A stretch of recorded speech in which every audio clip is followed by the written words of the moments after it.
Welcome to Close the Door and Come Here, a Song of Ice and Fire podcast with heavy leanings towards our two favorite characters, Steely Pate and Raymun Fossaway. Oh, God. I mean, it was going to be Baelor and Baelor's brains. Oh, Jesus Christ. Okay. Oh.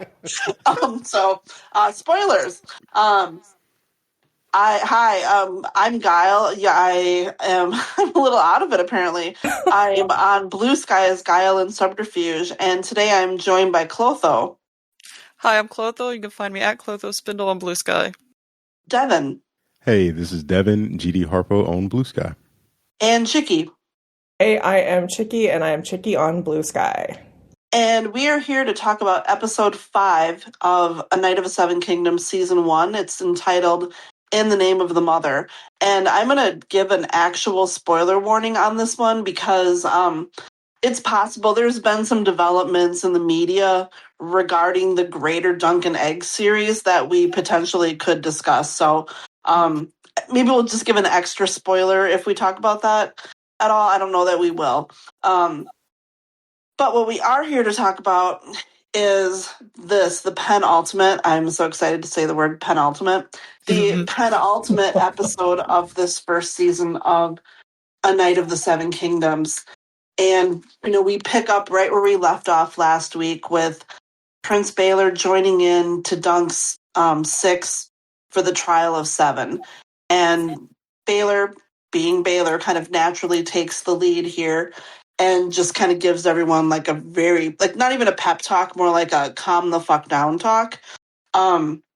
This was a variation from the books where there's a little strategy involved. And, did any of you miss that? Are you okay with this adaptation here? I didn't even remember. So in the books, Baelor has them use tourney lances, and it's because they're longer. And his strategy is that if they make contact with the person against them, they won't be able to touch them with their war lance. Oh, and I do remember that. Yeah. That was smart. A little important because Dunk gives this advice later on to Sir Glendon. So, this is where Dunk learned it from, basically. So there's some people upset that this wasn't shown and, kind of doesn't show Baelor's strategic acumen here. Oh, brother.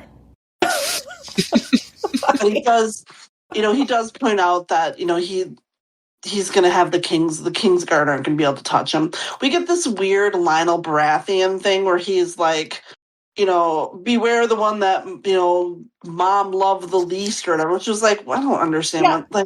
It almost felt like they edited out another piece of dialogue that would have made that make more sense. Yeah, between Maekar and Baelor there, that which I'm glad they edited out because I don't think there needs to be anything else in their relationship at this point.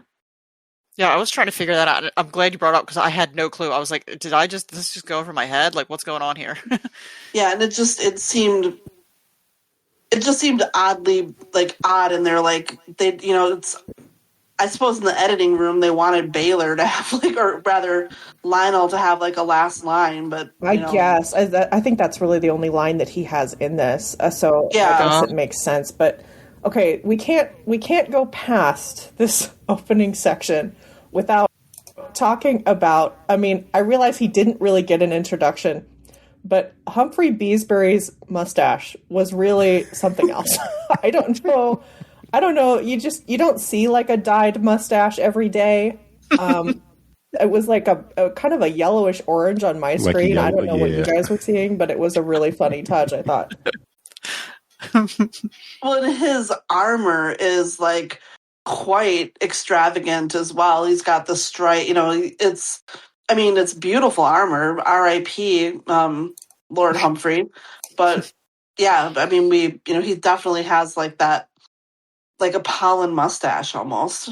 Yeah. For lack of a better way to put it. I was like, is it supposed to be honey or something? I don't even know. I think so. Yeah. I think they're one of those houses that really take it literally. So all the houses? Every house? Yes, all the houses. I know. It's the best thing about these stories, though. like if they didn't take it so literally, it wouldn't be nearly as fun. You know, like I love it. Like you go for it. Before they ride off, Dunk says like it's a call out to one of their first meetings where, he tells Egg to to be waiting for him when he comes back. And Egg is like, buddy, you'll put the dogs on me. And I actually don't remember the entire exchange, but Egg ends up like adorably barking at him. I love it. My dog's your barking. dogs, I'm assuming those are your dogs who are barking to emphasize this scene for you. Yeah.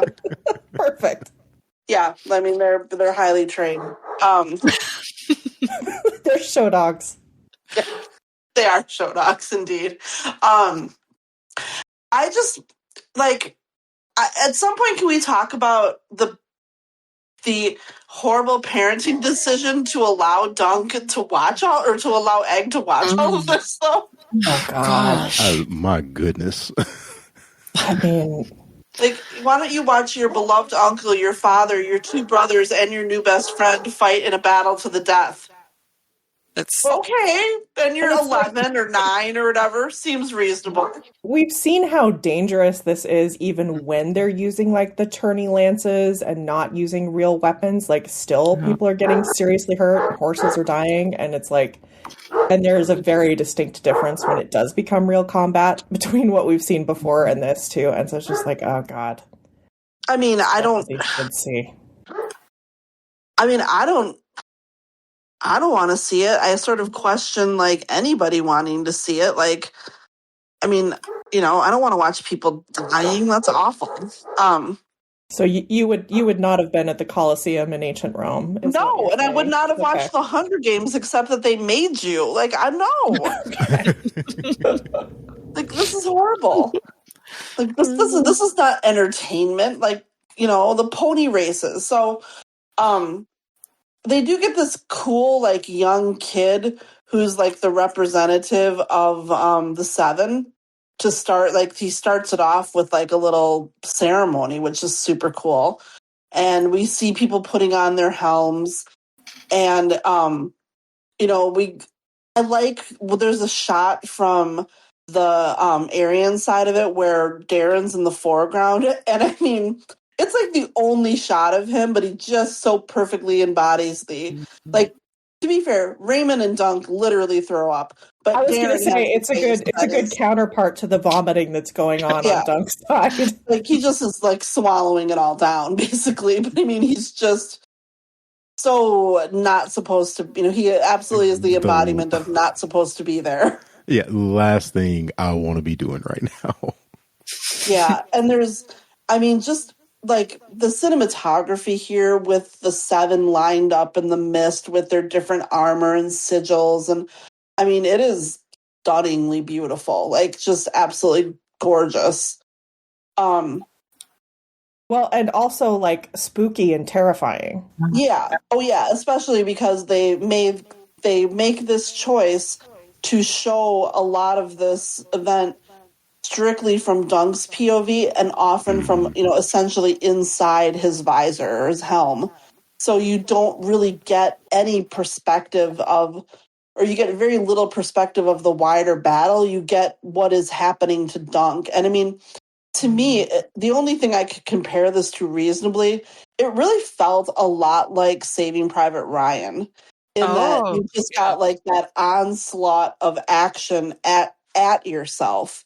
And you couldn't really figure out what was going on because, Dunk is immediate. Like, as much as we love Dunk, he legit is no match for this. He gets immediately unhorsed. And, Aerion knocks him again with his mace. And, he's knocked out. So within probably 30 seconds, if that, of this trial by 7, Dunk is laying in the mud. It looks like it's over. So, any thoughts on this first part of the journey before we get to the flashback that we'll see? It's just like it reads. It's so disorienting when it starts and like everything that starts happening. We see what's happening to Dunk, of course, because it's all from his POV, but it it just felt just like it read to me, like it just jumped off the page onto the screen. And I think they did just a really good job with that because it's so chaotic, so much going on, and yet we're here focused on Dunk and the beating he's taken. I mean, how does anybody survive this? The first lance to his side, I'm like, oh, I'm done. I'm not doing this anymore. Yeah, like the minute that his shield like shattered, I was just like, oh my God, like it was so brutal. Like he's like looking down at that piece of lance in his side, and I was just like, oh my God, this is going to be horrific. It made me more scared for what they were going to do with Baelor later, which actually was more tasteful than I thought it would be, but oh my God. Yeah, it was very visceral. I think, Guile, you really hit it because it did feel like some of the best combat movies, the way that, they just really get down on the ground and kind of, stick with very close, intimate violence, like just like right in the middle of an exact, like just battle between a couple people. It's so much more effective that way. And I think it was such a good choice. I mean, they could have done the Game of Thrones, concept with this, which is always to try to do a bigger and bigger battle scene. And it's like, it's so much better just doing it the way that George did it and just kind of keeping it in Dunk's POV. And, it's funny on the rewatch, I did notice a lot more of what was going on in the background. It's definitely there. But like the first watch, you're so in it with Dunk that you don't even know what's going on. Yes. It's like, you're not fighting for your life. You're just watching, And I think, this whole thing doesn't last probably longer than like 5 or 6 minutes. Really. But, from Dunk's perspective, where he's just getting the shit kicked out of him over and over again, of course it's endless. And so, I mean, it does, I think if you had shown more of it, it starts to, it doesn't last very long, seemingly, and it starts to get unrealistic because no one is going to last long in these circumstances. It's not like a trial by 7 is going to last for 10 minutes. Like, unless there's someone running around the edge and someone chasing after them, I mean. Yeah, good point. These bodies are not meant for this. So as Dunk is laying on the ground, we flash back in time, and it's young Dunk, and he is stealing from dead bodies on what people are kind of thinking is maybe Redgrass Field, which I don't think it is, because I don't think that was that close to King's Landing, but could be wrong. No, that is what it's supposed to be. That is actually it supposed to be? Okay. Yeah, because they say later that Daemon died. It's so funny, because I was really paying attention the second on my rewatch, and they do say that Daemon just died, so this is supposed to be that. So this is the battle ending the first Blackfyre Rebellion, and Dunk is scavenging the bodies of the dead, or, the mostly dead, as it turns out. There's this redheaded man who is stuck under his horse, but he wakes up, and, Dunk freaks the fuck out, and is going to kill him. Like, it was kind of shocking that he was going to put his hands over his mouth and try to... He was going to give him mercy, Guile. He was giving him mercy. That's what it was. I mean, sure. And then I gotta say, there was kind of some symmetry between the way that this guy looked as he's dying. I feel like they intentionally did this, like something about his face and his eyes, and the way Dunk looks at the end. Yes, to the way that Dunk looks at the end. Yeah, I think it was a very deliberate. Yeah, they look very similar. Right. Yeah. With the horse laying across him, like the dragon's going to be laying across him. Kind of. Is he a Frey? Because I was trying to look it up, and some people think he's a Frey.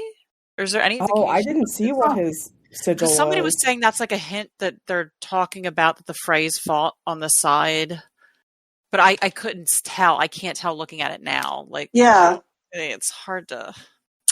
And I don't know where that. I couldn't find out. Like, I saw a blurb about that, but in the sigil that I see by the horse is red. It looks like, and I mean, it almost looks like a Lannister. Yeah, that's what I thought, a Lannister. Or Lannister, Westerlands adjacent, potentially. Because a lot of them have the lions. If we wait like 3 or 4 days, there will be a gift set on Tumblr that totally breaks it down. Yeah. So, as he's doing this, he's joined by a girl about his age who stops him, and she's like, if he lives, we could maybe ransom him for money. So they try to move the horse first of all, which they can't do. Then they try to dig this guy out from underneath the horse, which they also can't do. So, the guy dies, and they talk about how they don't, they're supposed to say words for the highborn, and that way they don't go to the same hell as the rest of them do. But neither of them know those words, so they just they don't say anything, and just gets to that point of the lives that these children are living are entirely different from these people that were fighting this war, right? Yeah. So they're walking back to King's Landing. Guile, you're skipping over the best part where Rafe is like, just pick out his teeth, we can sell those. Like, oh yeah. Yeah, she heard that sometimes have copper in their teeth. So yeah, she's like no mercy, this one. Also, up until an hour ago when I was doing my rewatch, I thought this was a boy. I thought Dunk was confirmed by. I was like, "What did I?" It was supposed to be a boy in the books, right? In the novels, it was a boy, and they changed it. Yeah, I don't remember this. Is there a Rafe in the books? I don't even know. Remember this from the book. They said it's mentioned in Mystery Night. Oh, okay. Like he has a friend. Pudding, and there's 3 different friends. Pudding and Rafe, and I forgot. Because wouldn't they put gross stuff in the bowls of brown? Right. Yes, there was a head. They kept a head on a pike or something. They stole it off. Oh, yeah. Maybe I do remember that. But here, Rafe is like a very attractive young girl about young Dunk's age. Also sort of looks Dornish. So Dunk, I like the people who are like, "Ooh, Dunk has a type." I'm like, no, he doesn't. Anyway, actually, he kind of does. He sort of likes he likes a girl that's not super shy. I feel like that's his thing. We'll say. And Lionel Baratheon. And Lionel Baratheon.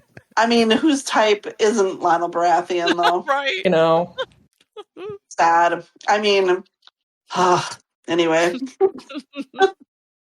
So they're walking back to King's Landing, and they have to hide in a ditch when these soldiers come by that look like they look like they're carrying a body, right? Like they're carrying a body back, right? Or am I? Oh yeah, that's definitely a body. Okay. I think this is a body, but Oh yeah. And they get back into Flea Bottom, and it's just like very lawless. There's a sketchy, I think he's a gold cloak. There's a sketchy gold cloak that is like harassing them right away. He wants to steal, like they've scavenged some metals and stuff, and he wants to steal that from them. And Rafe actually ends up swiping his flask from him, which he follows them and is pissy about it. But they get away essentially. And they're living in this, they're living underneath, some goats. Oh, yeah, I was thinking about this. I was like, can you imagine living below a goat barn? Like, you're just getting pissed on every day. Like, I can't even, it was, I was just like, oh my God. So, it's like these two these two orphans at this point who, we don't... in some of their talk, it sounded like, there's more kids, there's more to more gangs that they know, but basically it's kind of chaotic, and there's a lot of infighting and a lot of, murder, it sounds like, that goes on. And, so there's the sense that they're very much clinging to this life together, that they've somehow managed to survive as these two children. I mean, they're relatively safe at this point. They have shelter, but that's it. But they go to sell most of the goods, although the buyer won't take some of the Blackfyre stuff. They're I don't want that shit. But they earn enough that they think that they can get passage to the free cities. And that's kind of their plan at this point, is the two of them are going to go to the free cities and see if life there is any better. I would say that this is Rafe's plan. This is very much Rafe has a vision, Rafe is going places, and Dunk is just along for the ride. Very right. Dunk is, and, Dunk expresses this hesitancy. And Rafe, they've obviously talked about it before because Rafe knows that it's that Dunk thinks, he kind of thinks his mom might come back. And, he's like, I know my mom's dead. I mean, he's like, I'm sure she's dead, but what if she isn't and she can't find me? He's not as brave as she is at this point in his life. And, or he's clinging on to things that she's already let go of. There's some interactions later in this part that make me kind of feel like she's probably already gone through some trauma that Dunk hasn't. And, that is also kind of firing her stronger desire to get out of Dodge, basically. And, she mocks him for it. I mean, she's not very nice about it, frankly, but also I think, she is the doer, and she seems very willing to go without him if need be, but they love each other, and I think Dunk would probably have gone with her if things ended up working out. So they try to go to the person to get passage, and it's basically no, you're fucked, your money, this isn't what the cost is anymore, because there's so many people that back the Blackfyres that are now trying to get out. And, everyone's trying to leave King's Landing, and the money that it cost yesterday is not what it's going to cost today. And, she's absolutely devastated. She lashes out at Dunk. She's like, oh, I bet you're happy that we can't go. She is she's just at her wit's end. Yeah, she was clearly counting on this escape. Yeah, because, the next thing is the sketchy, we think, potentially gold cloaks run into them and, immediately rifle through their shit and steal their money. And, she is like, this is, and there's a creepy moment where you can kind of see where it's like, I don't know if he's hurt her before or is alluding to. It was just very much there's also that. So there's that too that she has to deal with. And they get away, and she steals this knife. And he notices it quick enough that one of the guys they come right after them. And I mean, he pretty much immediately slits her throat and kills her. Yeah, he just gets the knife back and just immediately kills her. He gets the knife and immediately kills her. So, I mean, it's pretty awful. Yeah. Yeah, it was not, I mean, it's we were expecting a lot of awful things this episode. Obviously, it's George's world, but I was not expecting it to happen. I mean, I figured that something must be about to happen to her since she disappears from Dunk's story, but oh god, it was brutal.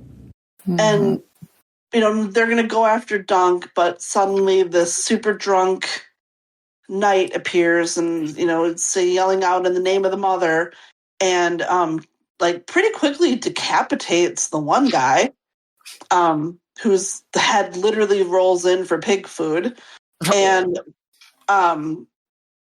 eventually gets the other guy, and then just kind of goes off,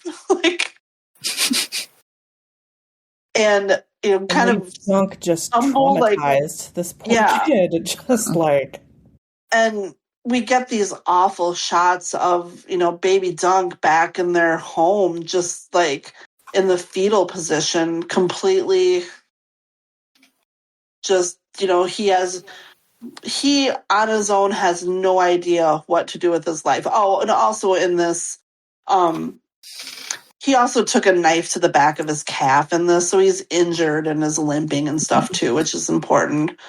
They have a little window to ground level in their house, and he happens to look out and see that knight again, who we know is Sir Arlen, and he just starts following him.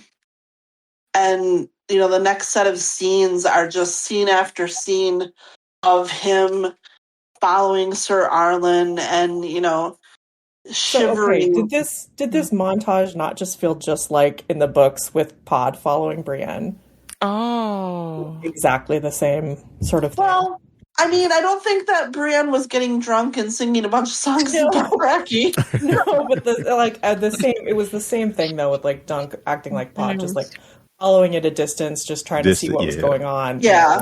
Like no other options and just kind of following along. Yeah. But yeah, Sir Arlen apparently gets drunk every night and sings loudly in Dothraki, which I read a good theory that people are like, yeah, those horses are way too nice to belong to a hedge knight. I bet he had some interaction with the Dothraki, and those horses are Dothraki horses. Oh. It made me think there must be some future story that George has planned that would explain what this connection is, because it wasn't. So because I mean, Dunk got a good price for Sweetfoot, Thunder, the other one, they're apparently, they're too nice of horses for a hedge knight. Well, I did think they looked nice, but I was like, maybe they just don't have like crappy horse backers. I don't know. I like the theory. I like that. So, but Dunk is getting increasingly desperate as he's following. Like, we see him shivering in the night, and eventually, like, there's one morning where he really can't even get up to follow. Like, he's just laying there. He looks, just at death's door. He drank that swampy water and probably got giardia. He's like throwing up. Poor kid. He's clearly never been out of the city and has no idea what he's doing, out in the countryside. And, then Sir Arlen Sir Arlen notices him from a distance, like, and goes to him, and, Dunk he's lying unconscious on this little path, and Sir Arlen tells him to get up.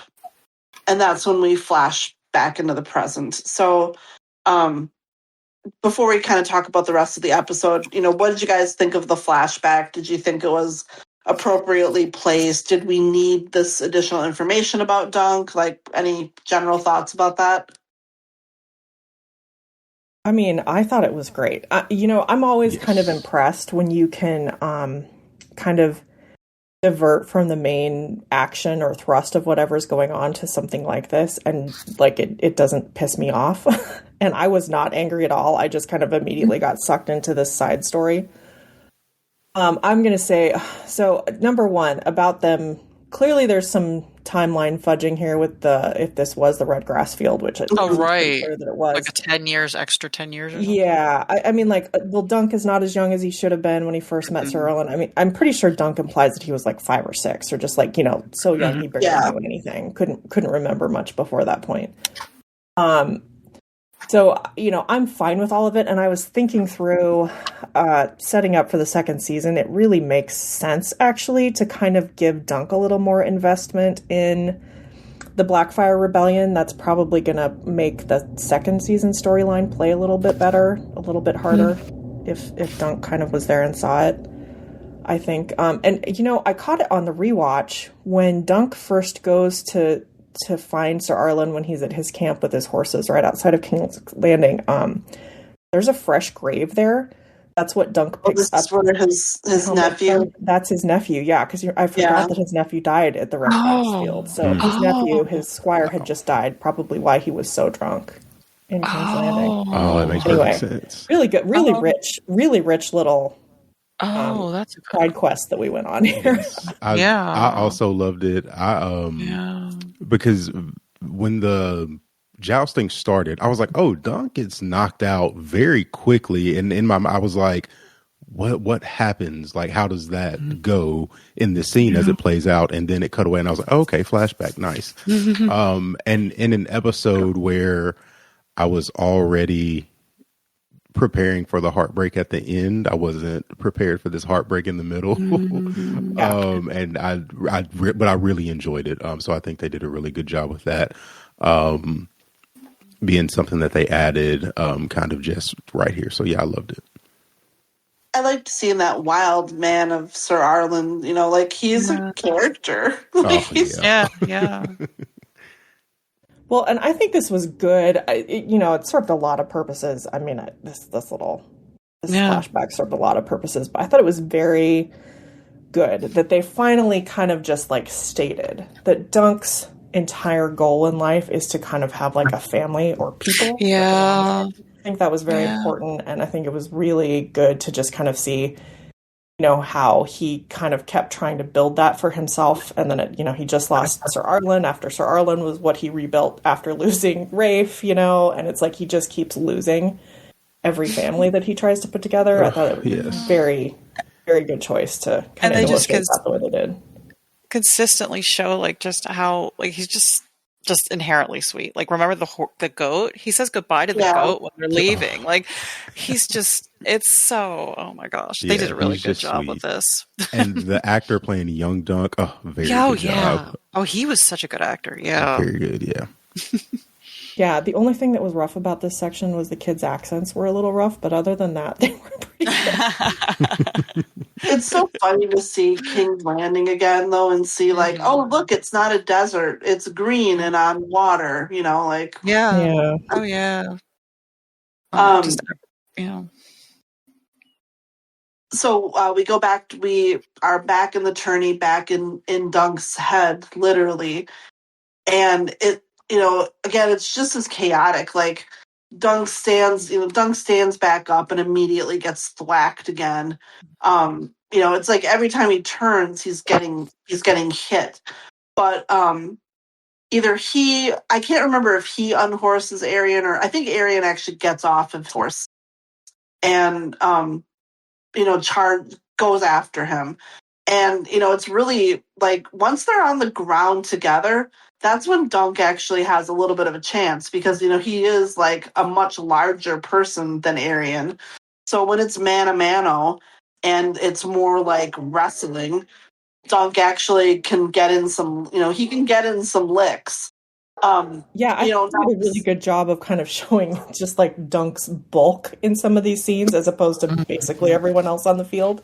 I mean, he's huge compared to everyone else. Like, unfortunately, he's also a huge target, is what it ended up being. Yeah, true. Because, he, no doubt who Dunk is, and if you're on a horse, he's like the easiest person to find, to find on the field. He takes hits in the knee. He takes like a horrible hit in the eye, and at that point he has to take off his helm because I think he just he can't see anything. Oh yeah, and they're doing such a good job here of like showing what it's like when you've had your bell rung, where like just everything is ringing and you can't hear anything. Like it was just really good that way too. Like he is just confused and stumbling. He's taken head hits. He got stabbed another time in the side, right? He already had the lance and then another. So many times. So many times. Goodness. He gets some licks in on Aerion. He gets one kind of in the crotch region. Yeah, that was like a killing blow. Like that's where your femoral artery is. Yeah, like I was like, how does it not kill him? Yeah, I was like, why is he not bleeding out? I don't know. It's very much like. Well, I've seen a lot of comparisons to Rocky, where Dunk is really great at taking a hit. Like he is awesome because Aerion is lying. Aerion's lying on the ground. He can't get up. Dunk's sitting there with a swollen eye. Shit sticking out of him. He can't get up. Egg is in the crowd, like screaming at him. And he just flops over. And you missed before this where Maekar like sees that Aerion really is yelling. Yeah, and Maker's like, my boy, and he's like trying to get to him, and literally, I think it's Baelor, and I don't know who the other person is that grabs him. It's Baelor and Lionel Baratheon. Is that who it is? Okay, yeah, they like literally just shoulder him out of the way. Oh my gosh. Yeah, I mean, we continue to stand Maekar here, I guess. Oh yeah, I mean, like. Yeah, it's like Aerion's a piece of shit, but that's his son. Like, what is he, Like, of course he's going to try to run to his sons. And, for all he knows, Darren's already dead. If Darren's, like, laying in the mud, So, it's terrible. So, Dunk is slumped over on the ground, and all we see is, like, his one kind of eye that looks like it's done. And, they're kind of thinking that he's dead, and apparently like they blow a horn to indicate that, it's over. Yeah, and I love how Aerion is like trying to declare victory, and you have like this whole section is just Egg is carrying this entire section where he is just like, you can tell he's just on the verge of tears. He's like screaming at Dunk to get up, like he can't accept that he might be dead. Like just heartbreaking performance from Dexter yet again. The hornblower, puts up his horn, and there's a bit of I think there's a bit of a movement from Dunk because Egg just screams at the top of his lungs to wait. Just wails it out to the point where like all the adults in there listen to him and they wait. And we see from Dunk's point of view this vision of Sir Arlen telling him to get up. And, he starts to get up. And Aerion, who the kid playing Aerion here is doing, that's just also like the flowers to him because he is doing a fantastic job as well. Like, because it's like he notices Dunk is getting up, and I think that there is probably the temptation or the standard way to play it is like the puff of annoyance about it. Like, oh, you're still here. But it's more like, oh my God, like I'm going to die if I have to keep fighting. Like he's badly hurt. He's exhausted. He's done. And, as much as like Dunk... Aerion practically just slumps when he realizes that Dunk is back on his feet again. Like, I mean, he absolutely does, because I think it was like, it probably took all of his prior strength to even stand up to say, I won, and now this fucker's standing up again. Like, he's like battling the Terminator, basically, at this point. Honestly, he looks kind of like a zombie at this point. He's kind of his eyes fallen. Yep. Yeah. And, Aerion can't even stand up. I mean, to be fair, like, Aerion can't even stand up straight at this point either. Like, Dunk is kind of slumped and staggering like zombie Dunk. And, Aerion is not, he can't do shit either. And, they kind of stumble. They both draw their swords, but, like, they don't even really have the strength to swing them.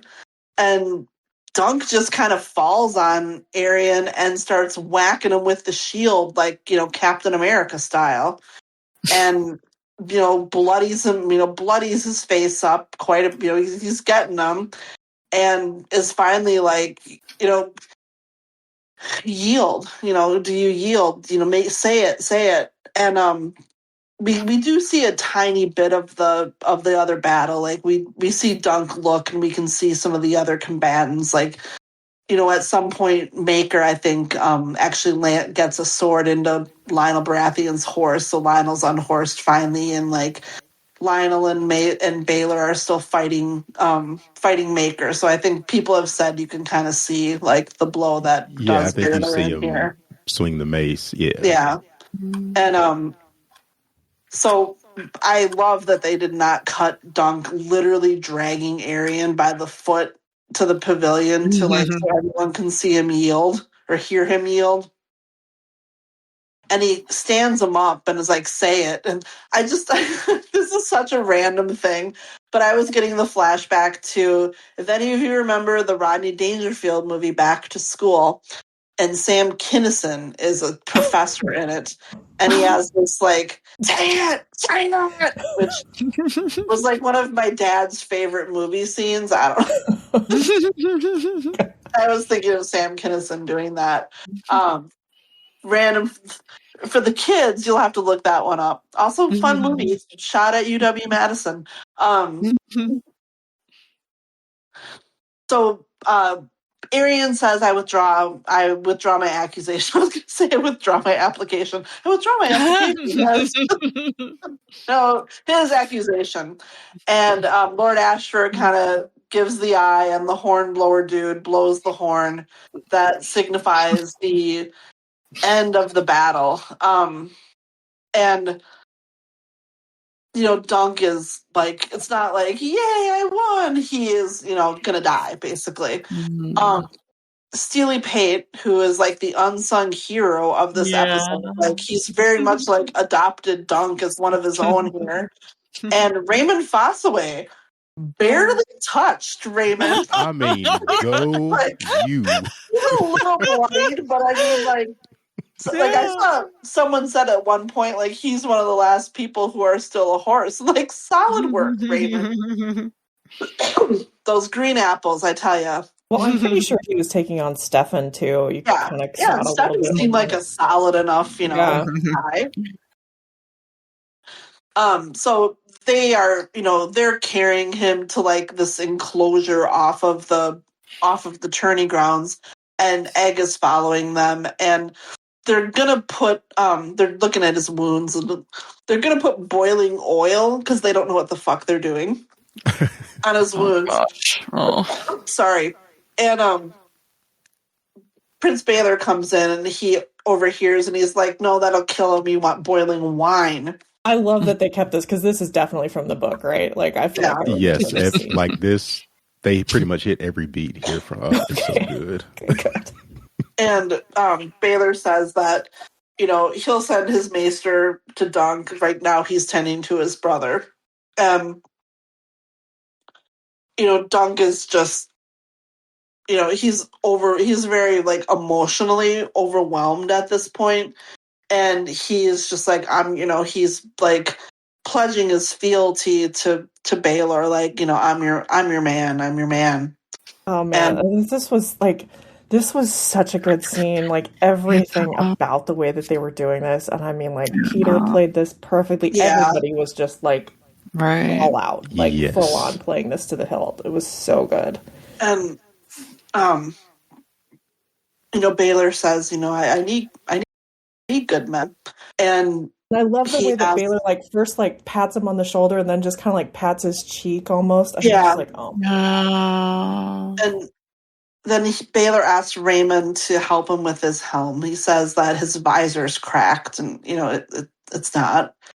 And that his fingers feel like wood. And he's just kind of slightly slurring at this point. And, Raymun looks at the back and I think can kind of, see that he's gotten the back of his helm mashed in and has really help him. And they take off his helm and they both like audibly like gasp and like step away.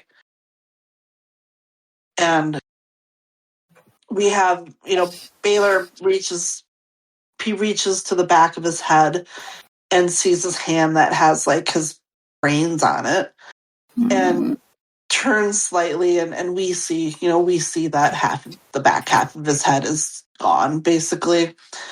And actually, let me back up a little bit, because when his last moments are pretty great. I mean, horrible, but great. Like when Raymun is taking off his helm, he says, his brother's really strong. Like my brother, he's strong. And he has like this kind of like almost delighted look, like brothers beating the shit out of each other. Like, yeah, like, oh, look, my brother dented my helm. Yeah, like it's sort of like, I mean, it's like a Manning brother moment, kind of, where like they take pride in each other, Jesus. And so there's no malice. I mean, there's nothing other than just like the stupid pride of dumb boys, Sorry, Devin. And then so we see the back of his head. And he collapses and dies in Dunk's arms, and Dunk is just, saying, I'm sorry, over and over again. And and then he's telling him to get up. He's saying, "Get up, sir." Oh, he does say, "Get up." Yeah, and of course, unfortunately, Baelor. That is the end of our dear Prince Baelor, and our episode. The one. Obviously, like, Baelor's demise makes me sad, but, like, I also am so sad that this like, by the nature of this show, this cast of characters isn't going to be together again. And, like, Steely, like, I want more Steely play. I want Raymond Fossaway to join them and go on adventures, and, I want to, I feel like we might see Darren again, you know. I mean, we know Egg has a pretty good relationship with him, but, you know, like this, and we'll obviously see Lionel Baratheon, I'm sure. But, you know, like, we better see Tamdell again. Right. And there's some magic here in these characters and the cast and everything. And it's like, oh, we're, you know, I hope they can repeat it, but also like, oh my God, like even the smallest roles were just so perfect. Or stellar casting, yeah. Yeah. Really. Anything you guys want to focus in on here? I mean, it's like there's a lot. Okay, well, I'm just going to say right off the bat, I could not believe that this was what happened, but on a rewatch, and maybe I'm hormonal, I don't know, but I cried like twice as much on the rewatch as I did the first time through. I mean, like, this was just so, like, emotionally... I mean, I just feel like a washcloth that's been, like, wrung out over the sink or something. Like, it was just, like, exhausting almost, like, how emotional this was to watch. I'm getting emotional just thinking about it again. Jesus. So, No, I'm there with you. Incredibly emotional. This, from the moment Baelor walks in, and you, if you don't know, you think he's just tired from the battle. And, you know, just beat the shit like everybody else. And like, but you can hear it in his what the minute he says, boiling oil will kill him. I got choked up. And I was just like, oh my God. And he plays it so perfectly and it's so good. I was a mess.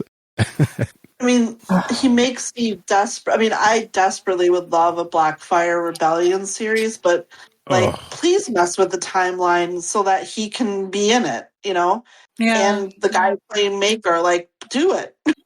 Yes, you know? I think we could make an argument that they did mess with the timeline enough that they could play those roles because I mean, Duncan's like, what, a young teenager in those scenes? Yeah. I mean, yeah. Or, you know, pull an Andor and let's just pretend that they're like 5 years younger when they're clearly 5 years older. Whatever. I don't care. I just like this. And I mean, I saw something that was like, all hail the one season wonders. And it's, you know, Ned Stark, Oberyn, Baelor, and Viserys from House of the Dragon. And it's like, I guess they do have kind of a history of having these characters in for just a season that you want forever. Do we have any mail? Are we at mail already? Yes. Got several pieces of mail to get through. So I'll start with Sadie on Discord. I need the pod pals all to know that I was listening this morning on the way from the bus to work. And when Kama said, "This is why I ship them," Duncan Lionel, I laughed out loud. You are all definitely my people. Thank you. Our next piece of mail from Buck O'Hare on Discord. I would love your general's on VP, the best additional scene added to the screenplay, best moment brought to life, or Baelor's best ship from the ship. And how much is Dicks and Dragons on a scale of 0, decent and mature treatment of the material, 10, I guess they kind of forgot about B. Buckle here, thank you for sending this specific question every week, because it's really good for us to go through these. MVP, this was probably the toughest week for me, but I want to go with Young Dunk. I love the flashback, and I thought and Rafe as well. I just thought both they did a really good job. It was just very good. Other than that, it was Baelor because he just oh my goodness, that last scene. Yeah, I think definitely the best addition was for sure the entire flashback sequence. I just think, yeah. I mean, I just don't have any real critiques of the flashback choices. I think they made probably necessary changes, probably really smart changes going forward from the few changes that's been made. I think it's going to be great. I mean, my MVP, I don't even fucking know because like. So much of this episode, you know, obviously is the flashback, but then also it's like the fight Brienne and Dunk, it's like you need both of them to sell this the way that it was sold. I'm like, I don't know what you would do without any of that. And then it's like at the same time, I don't want to take anything away from Birdie at the end with the Baelor death scene. I mean, like, everybody was the MVP, I guess. This is just like a trophy. I don't know. Yeah, everybody. Yeah, I mean, I guess in the spirit of spreading the wealth, I'd give it to I think it's Finn Bennett that plays Aerion. Just, I thought he did such a good job of not being the smarmy villain. Yeah. But yeah, I mean, just, again, like it's a perfect, a perfect cast and a perfect. It's sort of like just after Rebellion and out. I mean, we do, like, also, let's be clear, as a fandom, we deserve that. We were owed. Yeah. Oh, yes. Yes. We do. All right. Our next piece of mail from LifeScene_8420 on Reddit. Hello, I really love the podcast. My question is, what do you think Prince Baelor was thinking when he heard the news of what Aerion did and that Egg didn't come to him, instead he got Dunk to help? I asked this question because I think he felt slighted and disappointed that Egg didn't come to him. Thoughts? Oh, I just think it was like such a spur of the moment thing. Like, I think Egg just went to the closest, because I mean, we saw that they were steps away from the tent when Raymun interrupted them. So he knew that Dunk was like, just a few feet away. Whereas we have no idea where Baelor was. I think it was more of just almost a wistful thing, like, oh shit, you should have just come to me and none of this would have happened type of thing. But I wouldn't think he would feel slighted by Egg. I think it was just a, terrible circumstance. Yeah, I would think he understood. He understands that why Egg would have gone, why he went to get Dunk and not come to get him, but also the flip side of it, as he even says in last week's episode, you should have come and got me. I could have handled that better, but there's no time. Yeah. So I had to do what I had to do. So yeah. I did like that, and I think this question kind of teases at the edges of it, that kind of in the show they kind of implied what you do kind of feel a little bit in the books, which is that there is a rapport between Baelor and Aegon, where it's like you kind of almost wonder if Aegon is Baelor's favorite nephew. Like there's a little bit there of like he expects more of Aegon maybe than he does of Maekar's other kids. Yeah. So I think there is an edge of that to it as well. All right. Our next piece of mail from Og921 on Reddit. I know Maekar is a favorite A Knight of the Seven Kingdoms show character, but doesn't the fact that he's a shit father lead to all the trouble? Corporal Baelor instructed Egg to apologize to Dunk. Yeah, he definitely is a shit dad. Yeah. That's part of next week's episode is sort of Maekar. I mean, the thing about Maekar is he actually has to kind of acknowledge that, Dunk makes that argument, and Maekar, I think accepts that argument, and it's like, I'm not gonna not like Maekar. You're never gonna make me not like Maekar. It's just not gonna happen. I think here's what makes me. He's kind of a dick, and he's a whiner, and he's a baby, But I like him. I think what redeems him is that he does love his kids, which makes a big difference. He loves his brother. He loves his kids. Like, we do see that it's not like he's a psychopath or anything like that. And at the end of the day, there's got to be certain he can't control what they do. Like, he could, even if he was like the worst, they still have agency. They could decide not to be assholes, even if he was the worst father in the world. Yeah. Think about how horrible his kids really are.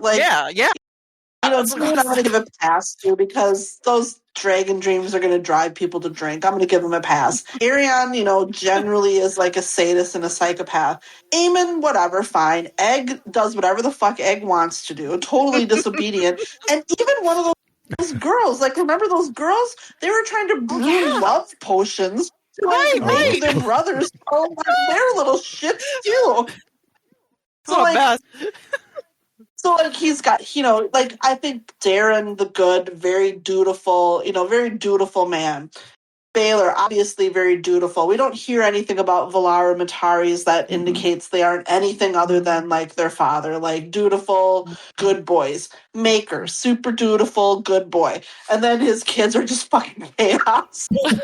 And then his kids are chaos, too. Like, oh my God. Like, what was Diana Dane like? Like, she injected some shit into that book. Like, whoa. Oh my goodness. And part of it was just the Targaryen coin being flipped. So yeah. Yeah. Oh gosh. All right. Our next piece of mail, complete_C on Reddit. I just watched the episode. It's still a bit emotional. What did you think of the flashbacks? It feels like the most they added from the books, right? I just hate that once again they killed a female character only to propel the male character's arc. You can do better, show. This episode felt more Games of Thrones than the others, or is it just me? First time asking a question, by the way. I've been listening to you guys on and off since like 2019. Oh, wow. Welcome. Thank you for being a long time listener. Yep, first time caller. Love it. That's a really valid argument. I mean, Rafe could have been a boy, and it would have, the boy who was more motivated to, get out and stuff. I mean, that would have worked just as well. I mean, so what, we're arguing not to have women characters? I totally get it. Yeah, you can see it both ways, because it's like, you want diversity, you want female, extra characters, and I don't know if I do see it, but I'll be. I mean, I totally get where this sentiment comes from. I mean, I too am a child of Tumblr. I think the difference between what happened here and like your traditional like fridging, I would say, is in no way, shape, or form was Rafe lacking in agency. Or was she like objectified? She was 100% the subject, honestly, of that scene. It was Dunk who was kind of following her around.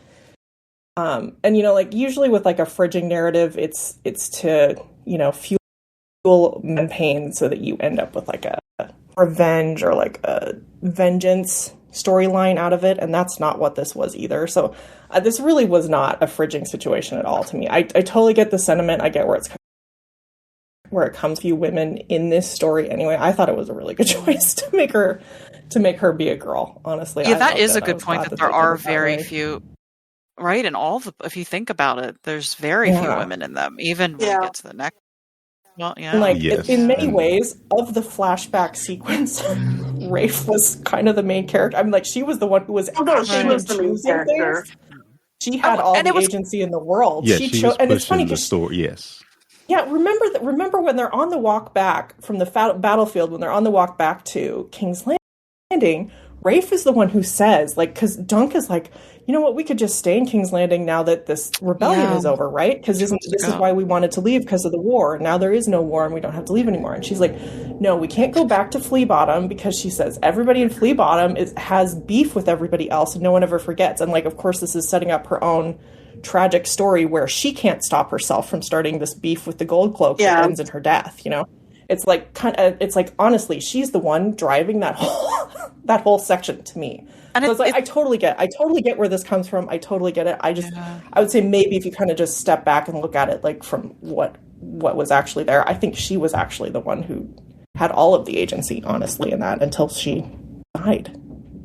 And it's refreshing to see somebody who's, I mean, I know people from and stuff, but it felt more like we were delving deeper into it. Like we're really in the thick of things and from their perspective rather than like, higher class person coming down, kind of, I feel like in the previous Game of Thrones series, it felt more like sort of outside looking in to Flea Bottom. And this is like their perspective, you know what I mean? They were the mains of that little flashback. So I thought we really got a good feel for just how, intense and horrific it is. Yeah, and what's funny too about this, like comparing this to Game of Thrones, for me, like personally, like more in the sense of the battle scene, because Game of Thrones, like honestly, they didn't have the budget in the first season for big battle sequences, so they didn't really have any. But as the seasons went on, the budget obviously went bananas. And so there was just like everything was this huge set piece battle scene, you know? And it's like, this was a really good example. And like, obviously, budget is part of why they were forced to do this the way that they did from Dunk's perspective. But it just makes it so much more real when you're just sticking exactly with one person who's getting the shit kicked out of them. Like, it actually means more. It's more emotional. Like, I don't know. To me, this was like, Game of Thrones would never. In fact, I actually made a post on Tumblr. I can't believe I'm talking about another Tumblr post. I literally did this last week, and I was like, never do that again. But like, I made a post on Tumblr, and I was like, can you imagine if we had this level of care for like the Jaime and Brienne fight in Game of Thrones? Whereas it was just a very glancing surface level, like ballet, you know, choreography of a duel. Whereas with this was just like, this was truly a battle to the death, and you could tell. And like, I don't know, I thought it was, and it was good. I thought it was something Game of Thrones never did. Right, and you don't have to have these big, vast, like, you know, nothing wrong with that, but like, you don't have to have these big, vast battles to feel that panic. Like, I even felt almost as panicked watching the Flea Bottom when they were in that, like, the pen with the pigs, and it was almost, it felt like anxiety attack inducing as much as the Battle of the Seven. And those were both very small, like, little windows into what was happening, the action. So, yeah, I mean, they totally knocked it out of the park. All right, good questions. Could you send us more questions? Chicky, I went to Tumblr when you said Tumblr, and the very first thing on my Tumblr is a post that just says, "Holy shit, you're fucked." It seems like not even the crazy sickos on AO3 have ever written about the tags you just looked up. Just, you know, I feel like that's more targeted to Kama than me, to be honest.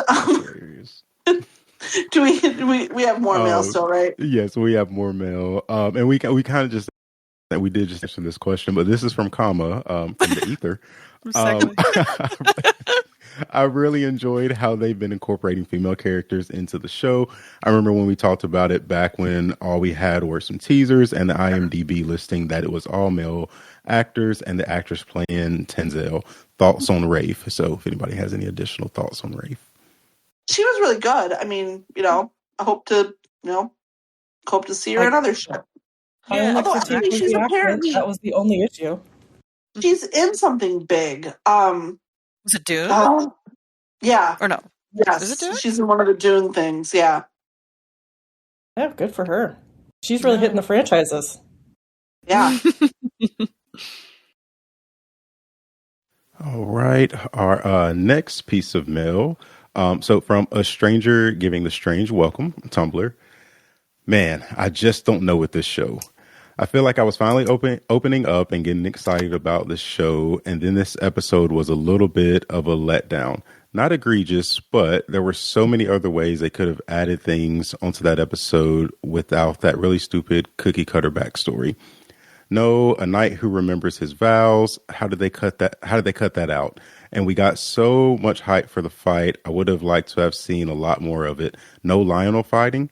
I would have loved to see the Fossaways going at it. I would love to see Humfrey Harding getting a hit in at Aerion. I would have loved to have actually seen Baelor using his strategy of distracting the Kingsguard. Would have loved to see Maekar starting to go at his brother as a way to free up the Kingsguard. They had enough money to get everyone in armor and horses. They couldn't have shown us a bit more fighting. I'm not against the flea bottom cut. That actually makes sense, but it needed to maybe be like a minute showing Dunk as a kid fighting in flea bottom. Side note, the actor playing young Dunk was great casting, I thought. I also wanted to see Darren hit the ground, LOL. I did like what we saw with the Dunk Aerion fight, but this has cemented my opinion that any seasons past what George has already written probably wouldn't be any good. I'm glad we've gotten this show at all, but I think the very best format for the story would have been a movie. Anyway, sorry for the negativity. Interested to hear your opinion on the fighting. Thanks for all you do keeping up the podcast. Yeah, I mean, I think we, talked about the advantages of going for that smaller perspective. Mm-hmm. I mean, if they had a supercut that had all of the other various battles, am I watching it? Heck yeah. But I don't know that, like, I mean, I could see where you could cut between Dunk's perspective and the other side battles, and that certainly, I mean, I'm not going to argue that I wouldn't want that. I like what I got, I guess, Yeah. Yeah. Although it is interesting that they didn't do the, like a knight who remembered his vows thing. I wonder if they're going to hit that in the next episode. Well, they actually, so the showrunner said that they actually, like, literally forgot about it. They said they filmed things that they cut things. So it's, I wonder if they give us an extended cut sometime. Oh, wow. Yeah, he says they were, it's like, yeah, we really regret that one. And I mean, part of me is like, it's a great line, but also it's in the context of like Dunk being like, why are they cheering? And it's like, I mean, really? You don't get that? Like, we as the audience don't understand that the crowd is cheering because like someone's doing the right thing. Like, we get that. I don't know that we need it. Like, it's a great, I don't know that we lose anything by not having it like hit us over the head with it though too. Yeah, it's definitely not make or break. Well, and in the context of how many of the lines from the book they have fit in, I guess. Yeah, right.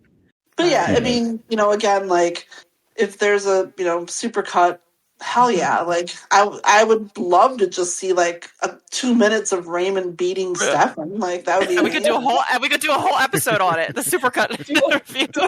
Like webisodes with the side characters point of view for the battle.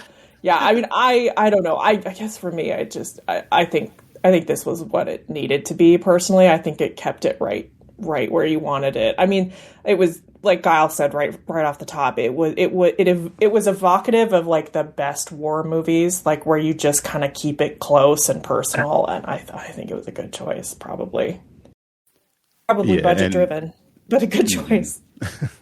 And for me, I think Chicky, you talked about it a little bit earlier. Like during my second watch, I looked at a little bit more of the background where you can see a little bit of the other fighting, which was done very well. So yeah. Yeah, I will say I caught a lot more of it on the second watch. I think the first time through, you're just so focused on the. So maybe do a slow-mo. Maybe they should do like a slow-mo watch of it and see if. Yeah, I saw lots of things. Like I hadn't really clocked who was who as much the first time through, whereas the second time I could really tell who was who, and I was like you guys, I was watching Raymun and cheering him on and stuff. Our next piece of mail from Tarth Sir Jaime on Discord. Question related to episode 4. Seeing the cinematography of the final scene and hearing Dunk's speech made my heart ache, missing that we never got to see book Brienne's story on screen and the no chance, no choice moment that, in my opinion, is even more epic and heroic than Dunk's trial by 7. What do you guys think that would have looked like on screen? I know Gwen's age prevents a lot of Brienne's innocence and naivety from coming to the fore. The qualities which of course help make the no chance, no choice moment so astounding. But do you think if her Feast for Crows story had been included in the show that Gwen could have pulled it off and made it epic? Conversely, if we one day get an animated, more faithful A Song of Ice and Fire adaptation, could that scene be as effective in animation? How could they do it? Again, thinking of all the cinematic elements in the last scene of episode 4. Oh my God, I could write a novel about that scene and what it could be. Thing is like, the scene in A Night of Seven Kingdoms has the advantage of it actually being dialogue, whereas in No Chance and No Choice isn't dialogue. I mean, not that, but and that phrase does really kind of make that scene in many ways. I mean, can I do these super? Well, I don't know how unpopular this opinion is. Gwendolyn Christie can't do that scene. Yeah, it's not gonna be what it is. I almost said it, and then I was like, "No, don't say it." And it's nothing against her. It's just like 19-year-old Brienne who cries while killing something. Being that, I mean. You have to, just thinking of that scene when it starts out with like the Heddle girl being pretty fucking defiant until like they kind of shut her up by being that horrible. And then, Brienne kind of have to find Brienne having to find that in herself to be that way, whereas Gwendoline Christie is that way. And she played Brienne that way. Like, there's no, like, no chance and no choice was, like, her finding that, her being that knight and being that courageous and finding that in herself was, I just sort of feel like the way Gwendoline Christie played her is, like, too confident that that's who she was. And I think it's just, honestly, it's the way that all of the women on a Game of Thrones were directed to act like that, emotionless. But then I think it's her age, too. Like, she's just playing the older version of that character that had more confidence in herself. I mean, part of it for me is, we talked a lot about this at the time, Gwendoline Christie clearly had more of a stage background. It took her a couple of seasons to kind of get her feet underneath her as far as, screen acting, and that would have bled into when the Feast story would have been. And she just really wasn't able to kind of, perhaps she was told not to, she wasn't able to dig into the vulnerability that is very much an aspect of Brienne's character until, honestly, that stupid crying in the snow scene at the very fucking end of the show. Yeah, the bathrobe scene, that is really the first truly vulnerable moment that they ever let us have with Brienne, and it was fucking that. It wouldn't have been. So I can't think of it in the context of the show Game of Thrones, but I'll tell you what, the way that George writes that, if you actually look at the scene and the mood that he sets, it's like starting to thunderstorm. There's lightning cracking as she steps out to face these guys. If someone ever fucking bothered to adapt it, it could be fucking incredible. An animated version of it. Yeah. An animated version of it would actually be able to show it from what she thinks she's seeing too. You get that distortion, which would be incredible. Yeah. Well, and I think with No Chance and No Choice, you don't necessarily have to have that as dialogue or have that stated to convey that sense. You can do that on the screen. I think that you could do it if you really wanted to. Yeah, I think they could do it. They could do... I don't know that it's going to top this scene, because again, this scene has the advantage of having it all, nicely laid out like that. But, an animated version of it could be incredible. All right. Our next piece of mail from Steely M23 on Reddit. Just a comment. I introduced my husband to the show. He knew nothing about the novellas, but loved the first 4 episodes of the show and was very hyped at the end of 4 when Baelor joined Team Dunk. Now I feel genuinely terrible about what's going to happen tonight. Aww. That's rough. I love it when we get a good red wedding moment with the people we watch with. As she should, right? She should feel horrible. Yeah, my mom's going to watch it once it's all done. She said she really wants to binge it, and I almost wish I wish you would do week to week with this, because they're only 30 minutes, and I feel like when she binges it, it's going to go so quick that she won't be able to process it. Yeah, because I know she's going to love Baelor. Our last piece of mail, Anon on Tumblr. This show has broken me. This show has broken me. Same. Oh, God. I just, I don't know if it's extremely apparent that I'm Team Maekar. But, next week is, the torturous week for me, because I just, look at his face and I'm like, oh, God. So, but yeah, again, just a note for our listeners too. We scheduled an extra episode kind of after the recap of the finale, just to talk about the season overall and maybe some of the things that we're looking forward to for season 2. So look forward to that as well.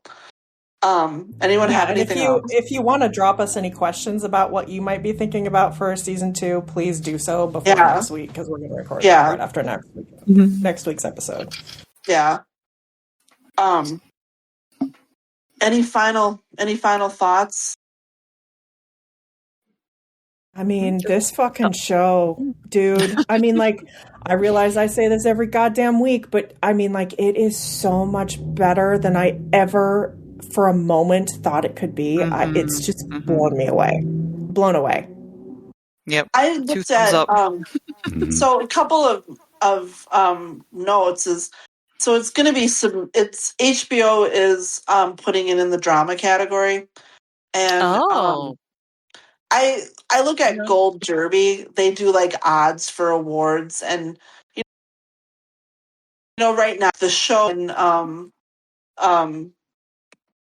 Peter and I'm blanking on his name. Little kid, Ansel. What's his name? Dexter. Yep. They're like, you know, in like the 10 to 12 ranked range, so not in a place where they would get a nomination, but also like the season's not done. You know, season's not done. Blah blah blah.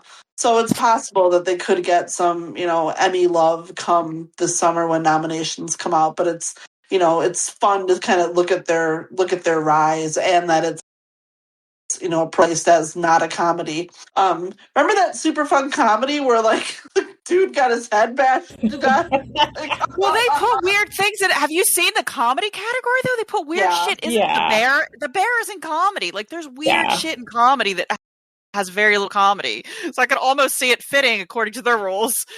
I think a lot of it is like the length, but yeah, like the Bears. I don't watch anything anymore, so it's like they have Abbott Elementary, Only Murders in the Building, Hacks, Shrinking, The Bear, The Chair Company, which I love chairs. I might want to watch that. I mean, it'll be interesting to see because didn't I mean, I know Game of Thrones got some, but it seems like they really have a bias against fantasy. Like, I mean, the Interview with the Vampire has some really great acting in it, and they didn't get anything. Well, they're getting fucking snubbed. I don't know what they have against Interview with the Vampire. Wild. Yeah. And I saw fantasy stuff. And the only thing Andor got was a writing award. And I mean, you know, I'm sorry. Oh, that was cool. If anyone ever wants to talk about Andor like 15 hours, I'm all in on that conversation. I guess now that we're talking TV again, let me just throw in my semi-annual the Emmys are bullshit anyway. So like it's never really about what's the best. But so where does the show rank? Do they think the show's going to get a nomination? I don't even know. I don't know what else is out there. So right now they have the show like ranked number 11, but like with like rising quickly. So like the Pit, Pluribus, which is supposed to be good, Slow Horses, the Diplomat, which, you know, the Diplomat, which is fun, but I mean, you know, it's not as good as the show. And like the Diplomat is ranked higher than this? Yeah. Oh, that's I mean, the Emmys are a fucking joke. Yeah, Paradise, Euphoria, Stranger Things, like all those are. But again, like I'm sure this will go up in the rankings, just given, you know, the recency factor and stuff. Yeah. I mean, I don't know. It's not fair for me to say I haven't watched enough. Everything I'm seeing is positive about it, though. As far as A Night of Seven Kingdoms, everything I'm seeing outside of the fandom seems positive. You know, I'm seeing reviews and things, so. That's good. Honestly, most of what I see in the fandom is amazingly positive. Right. Oh, right. That's a good point. That's a big deal. no one is harder on this shit than we are. right. Yeah. So you know, there's some momentum, and you know, I mean, I would just like to see adorable Dexter on like a red carpet, like or like winning. Like it'd be so much fun. That kid is so good. Underrated. Like. MVP up was the way that he sold it when it seemed like Dunk was dead on the field. Oh my god, I can't believe this kid was 9. I mean, what a talent he is. And I mean, like I feel a little bit of you know, I've always liked Egg more than Dunk, and I feel like everyone else likes Dunk more than Egg. So like I do like that I get such a good Egg out of all of this. Devin, I feel like you're one of the other few people that maybe leans a little bit more Egg than Dunk sometimes. No, I'm definitely Egg. Like because the whole show, like And even, cool. Even the story in the book, like, it kind of hinges on Egg and who he is. So yeah, Dexter, he, and phenomenal. Just, and it's just the nature of the show. I feel like if they truly go on off of George's outlines and stuff into multiple seasons, like, Egg is a more important part of it as he gets older, obviously, and what he's likely going to be becomes more apparent and stuff too. So it's just, God help them if they're at a point where they've got to cast like someone other than him, because boy, that's going to be they better fucking not. Yeah, let's just not even. He might shoot up, so hopefully he shoots up when the time comes. But at some point we're going to need like a 40-year-old King Egg. Oh, and, right, he can't shoot up that much. Like, yeah. So, anything else before we end this one? Oh God. No. What more can we say? This is so incredible. And I just want to say this too. I feel like George's work really deserved something with this level of care. Yeah. It's always deserved this level of care, and it finally got it, at least for this first season. Who knows what we're going to get later, but I think the third... Yeah, it's so funny because, maybe we can save this for the next episode, just our coming seasons. But, thank you all. Definitely thank you all for listening. Like and subscribe wherever you listen to your podcasts. You can support us on Patreon. We absolutely love getting your comments. You can write us at closethedoorand@gmail.com. You can send us an anonymous or non-anonymous comment on Tumblr. We love those. Submit on the Jaime and Brienne Reddit, and we are happy to we love getting your mail and reading it, and getting your opinions on this too. It's really, we're so gushy. It's kind of fun to get maybe a little bit of those contrary opinions too. Yeah, no, it's good to need those contrary opinions. Yeah, we need that. Yeah, yep. Always welcome. So thank the panel. We will be here for the finale next week. I am closing the door. Get out.